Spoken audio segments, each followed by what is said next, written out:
Bom, gente, voltando, né? Vamos agora falar sobre as doenças do sistema digestório, porém da região inferior. Antônio, o que é isso? Região superior e região inferior. A região superior é feita pela boca, faringe, esôfago e estômago.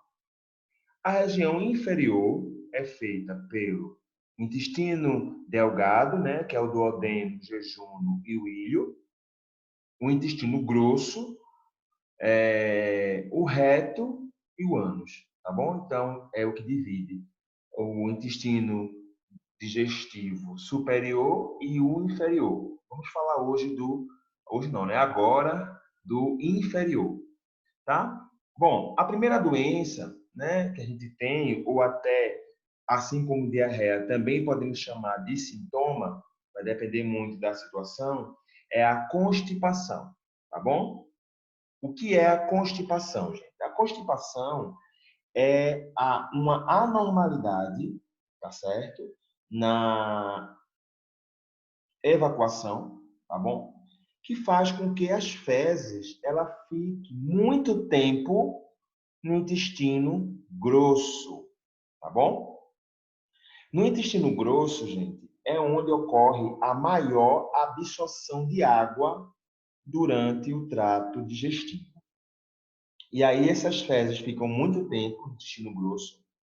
O intestino vai absorvendo o máximo de água possível dessas fezes.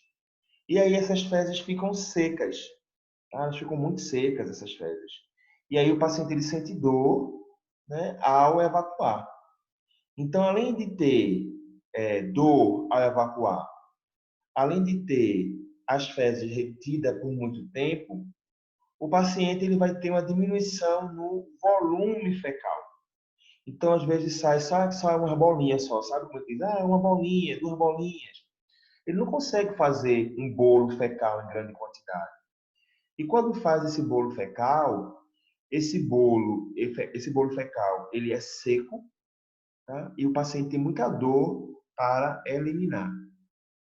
Algumas das causas que levam o paciente a ter a constipação é o uso de medicamentos, tá certo? Paciente que tem hemorroida ou fissura, porque eles têm medo de evacuar, tá? Então, medo de doer, medo de sangrar, então acaba ele realmente prendendo um pouco mais, isso já é uma questão também psicológica, tá? Doença de Parkinson, porque traz dano neurológico no paciente, hipotiroidismo, hipertiroidismo e paciente que faz uso de laxante crônico, né? Então acaba tendo o que a gente chama de efeito contrário. Ao invés de ser laxante, ele começa a constipar, a prender essas fezes. E aí, gente, a constipação ela pode ser tanto um sintoma como uma doença, tá? É muito importante diferenciar, assim como a gente faz na diarreia. Olha, então o paciente que tem a constipação, ele vai ter o transporte mucoso diferenciado, né? Então, o que é o muco? O muco, gente, é uma secreção que tem no intestino, tá? Que reveste o intestino. E é justamente essa o muco que vai deixar as fezes um pouco mais amolecidas, tá? Então, o paciente que tem constipação, ele tem uma dificuldade nesse muco. O transporte mucoso dele é diminuído. A atividade mioelétrica, ou seja, o movimento peristáltico desse paciente para colocar esse bolo fecal para fora é diminuído. E o processo de defecação que ele faz, né, a força que ele tem, que utiliza justamente os músculos retais, ele não tem atuando de forma correta. Então, ele acaba tendo um, um um acúmulo dessas fezes e precisa fazer um esforço abdominal muito alto. Olha, uma pressão intra-abdominal aumentada, que pode levar o paciente até ter hipertensão, tá certo? Então, a constipação pode levar o paciente a ter hipertensão, porque o paciente faz muita força para evacuar, aumentando a pressão interna, tá? Então, ele pode sim ter problema de pressão arterial, tá bom? Então, o paciente ele vai ter, ó, distensão abdominal, dor e pressão abdominal, cefaleia, fadiga, indigestão. apetite diminuído, porque ele sabe o seguinte, se ele come muito, né, ele vai ter que evacuar muito. Só que ele tem uma dificuldade de evacuar. Então, psicologicamente, ele já evita, ele já evita a alimentação, tá? Para justamente não formar bolo fecal. Então, é como se fosse um cuidado, né, que o paciente ele tem involuntariamente já. Então, aí, ó, algumas complicações, né? A questão da hipertensão, como já falei para vocês, fecaloma, que são fezes bem endurecidas, que eu já mostrei vocês lá na introdução, hemorroidas, fissuras e megacólon. O megacólon é um intestino bastante distendido, cheio de fezes dentro. Fissuras são lesões, né? Porque como as fezes são muito endurecidas, quando ela passa no reto e no ânus, ela acaba trazendo lesão, né? Feridas. E hemorroida, que a gente já ouviu falar bastante já, que são vasos completamente distendidos, dilatados na região intestinal, né? Retal, desculpa. Os cuidados que a gente tem que fazer com esse paciente é a questão da educação, tá certo? Educar ele como fazer uma boa alimentação, né? O que é a constipação, tá certo? Aumentar a quantidade de fibras e de líquidos, por quê? Se eu tenho muito líquido no meu corpo, quando essas fezes chegarem no intestino, o meu intestino não vai absorver mais líquido da minha fezes, porque já está no meu corpo. Tá? Então, eu ajudo a melhorar. E também fibras, porque a fibra retém água. Então, as fezes cheias de fibra, vai ter muita água nessa fezes, o que vai melhorar e que não, e vai diminuir, né, o aporte dessas fezes aí, desse acúmulo de essa falta de água nas fezes, deixando essas fezes mais endurecidas, tá certo? Então, isso aí são cuidados que a gente deve orientar, né? Deve explicar ao nosso paciente que tem constipação. Tratamento de enfermagem, né? Ficar atento ao início da constipação e à duração, educar o paciente sobre constipação e ficar atento à prescrição médica e às orientações que a gente pode dar ao paciente constipado.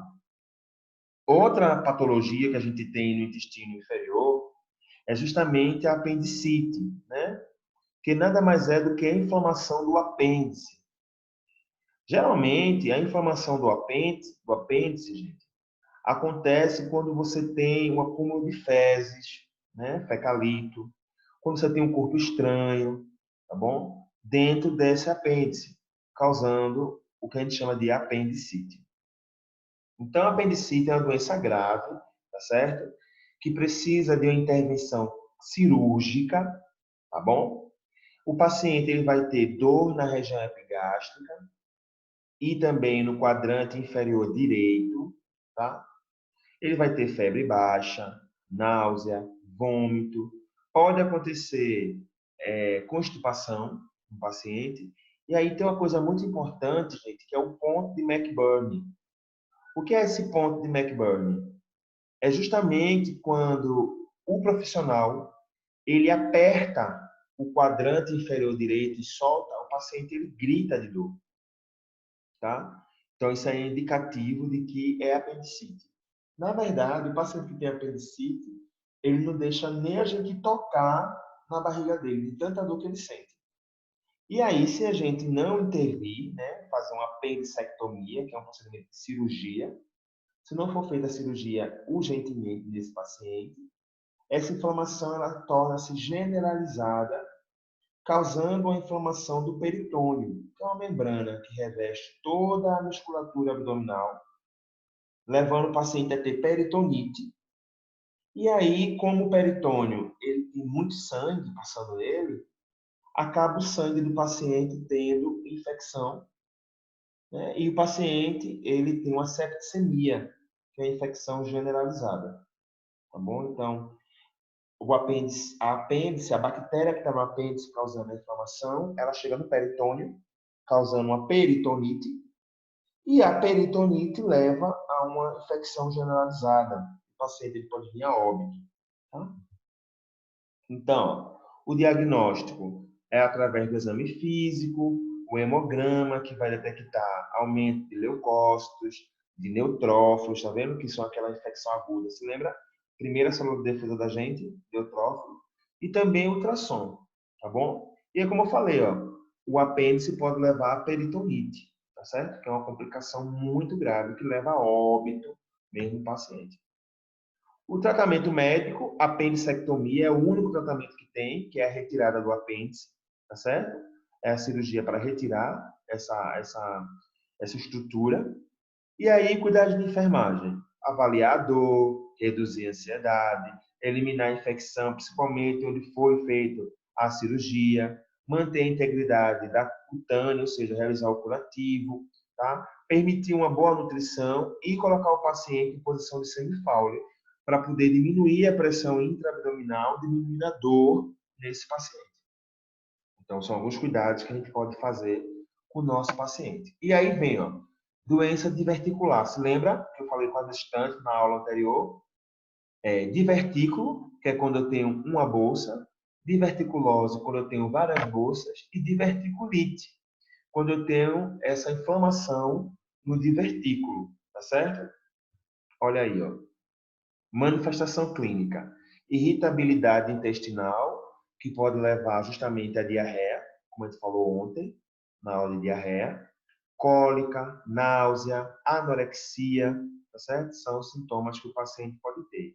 Complicações, peritonite. Então, essas bolsas todas inflamadas podem levar à inflamação do peritônio. Esse peritônio passa muito sangue, o paciente vai ter uma septicemia e pode vir a óbito, tá? Abscesso, que são feridas, que pode causar na região do intestino do paciente. Sangramento, então o paciente tem aquele sangue, aquela fezes com sangue, que eu falei ontem para vocês, de enterorragia, e dor abdominal. São sintomas que o paciente pode ter. Olha aqui, olha, uma imagem mostrando justamente uma diverticulose, tá? E provavelmente com a diverticulite também, né? Que é a inflamação dessas bolsas ali. Peritonite, já falei muito de peritonite já hoje já, que é justamente a inflamação do peritônio. O peritônio, gente, é uma membrana que reveste todos os órgãos do abdômen. E ele é muito irrigado, passa muito sangue lá. Então, quando eu tenho uma bactéria que contamina esse peritônio, vai acontecer desse paciente ter uma probabilidade de infecção generalizada, porque o sangue vai passar ali. Olha essa imagem mostrando o acúmulo de pus que eu tenho no peritônio desse paciente aí. Claro que é um paciente que veio a óbito já. Tá? Então, assim, é muito grave uma peritonite por causa do óbito que o paciente pode ter. Então, o paciente vai ter dor difusa, tá? Uma dor no abdômen intensa. O abdômen desse paciente vai ficar em tábua, tá? Bem rígido, bem duro, dolorido. Náusea, vômito, febre e taxfigmia. São sintomas que a gente vai encontrar no paciente de peritonite, tá? E aí, como eu falei, ó, complicação.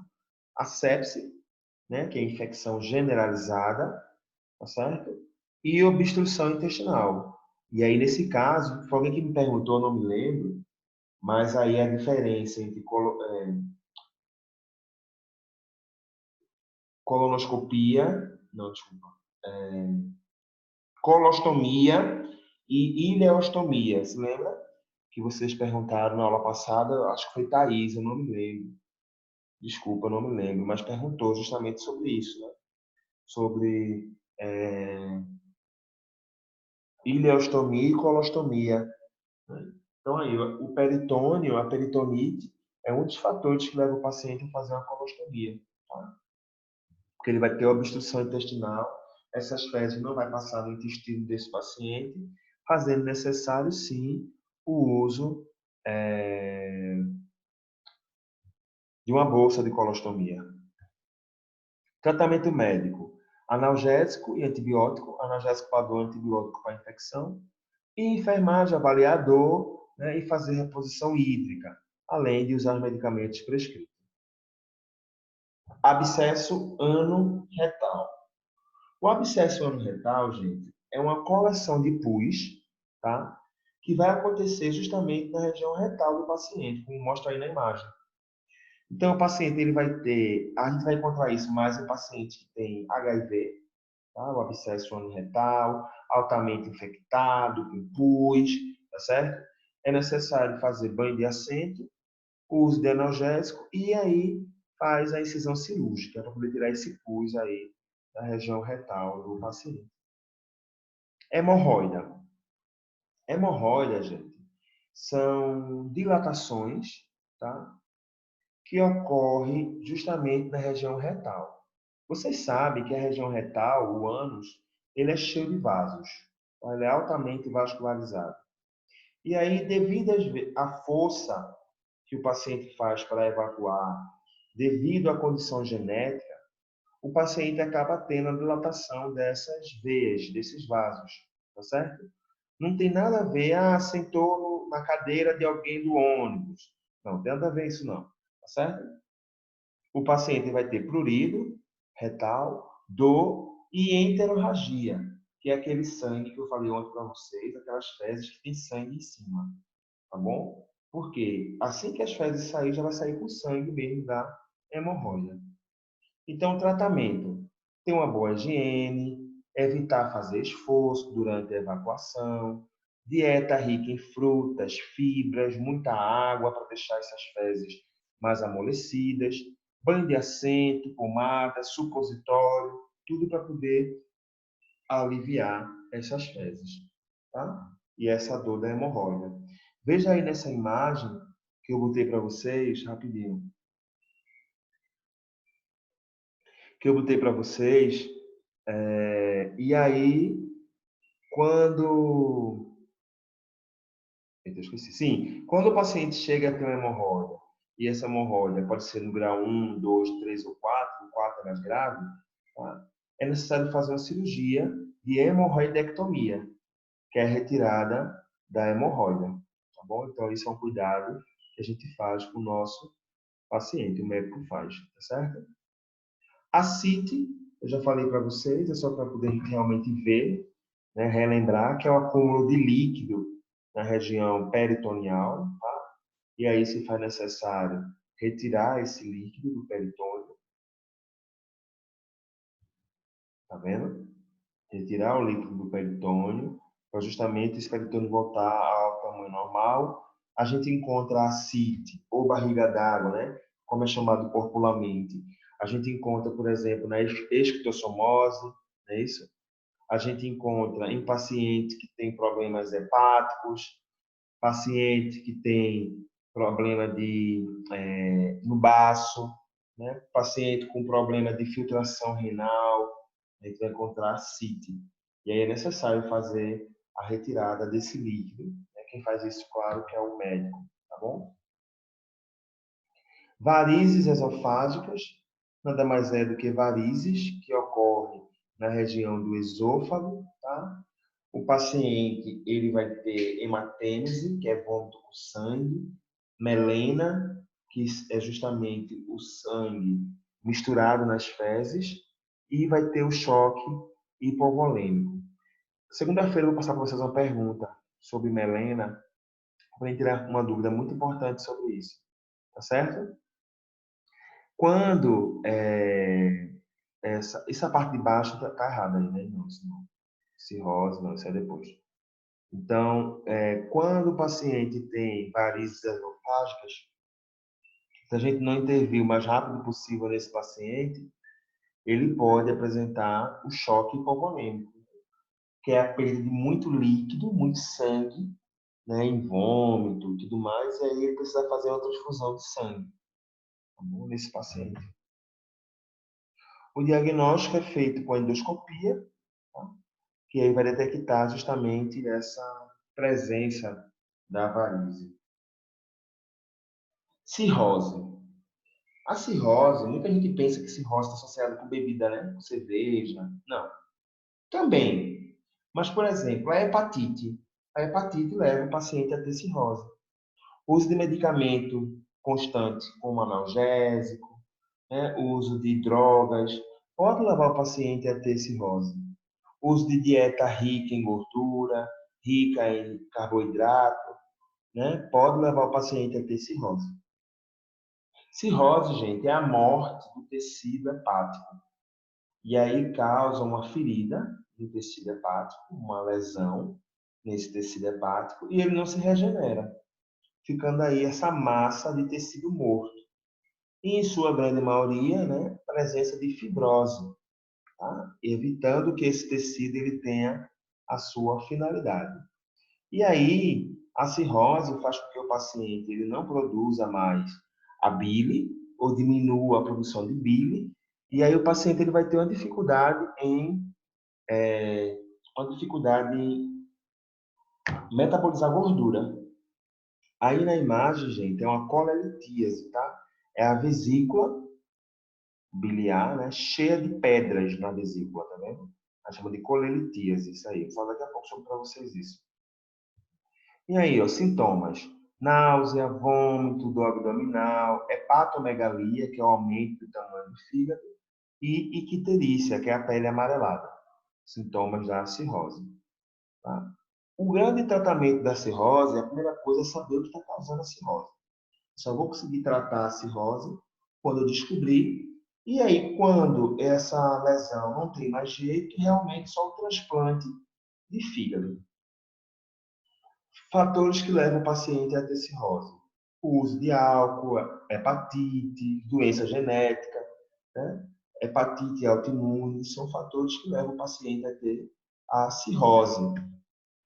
E aí eu coloquei esse exercício para vocês. Então, tem 2 exercícios. Tem o de ontem, né, que eu estou passando hoje de novo, que são os cuidados de enfermagem em pacientes que têm doenças no trato gastrointestinal, né?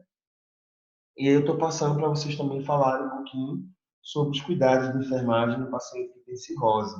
3 cuidados de enfermagem em paciente com cirrose. Bom, colelitíase que eu falei, né? Colelitíase, gente, é justamente a pedra na vesícula, tá? O paciente ele pode ser assintomático, né? Não tem nenhum sintoma. Por exemplo, eu posso ter uma pedra na vesícula agora e estar aqui dando aula para vocês, sem sentir nada. Ou pode ser sintomático. O sintomático, o paciente vai ter dor difusa, forte, tá? Cólicas, icterícia, febre, tá? E vômito muito amarelado. Amarelado por causa da bile, né? Que está saindo em excesso. Então, o paciente vai ter o vômito bem amarelado. Os cálculos, né, da vesícula pode ser feito de colesterol, de bilirrubina, né, que vem derivado da bile, ou de sais de cálcio. Aqui é mostrando a imagem da bilirrubina e de colesterol, as pedras, né, coletivo. Pancreatite aguda. A pancreatite, gente, é uma infecção, uma doença muito séria, tá? Porque ele vai levar a uma elevação de enzimas pancreáticas, né, com insulina, tá? Então vai ter uma deficiência nessa produção, né, uma alteração nessa produção. E aí é muito grave, porque em sua grande maioria a pancreatite leva a óbito, quando não se intervém o mais rápido possível, tá? Então, o alcoolismo, traumas, a genética são fatores que levam o paciente a ter a pancreatite, que é a inflamação do pâncreas. E aí o paciente vai ter náusea, icterícia, pode entrar em coma, tá? Devido à alteração da insulina, e ele vai ter um sinal muito importante, que é o sinal de Cooling. Quando você comprime a região gástrica desse paciente, ele sente dor, é uma dor muito intensa. Então aí é o sinal de pancreatite, tá bom? O tratamento, ficar atento à dieta, oxigenoterapia e repor volume nesse paciente, tá bom? Então terminamos a aula aqui hoje. Quem tiver dúvida, só colocar no grupo que eu vou retirando a dúvida de vocês, tá bom? Beijo para vocês. Espero que tenha ficado melhor. Um abraço.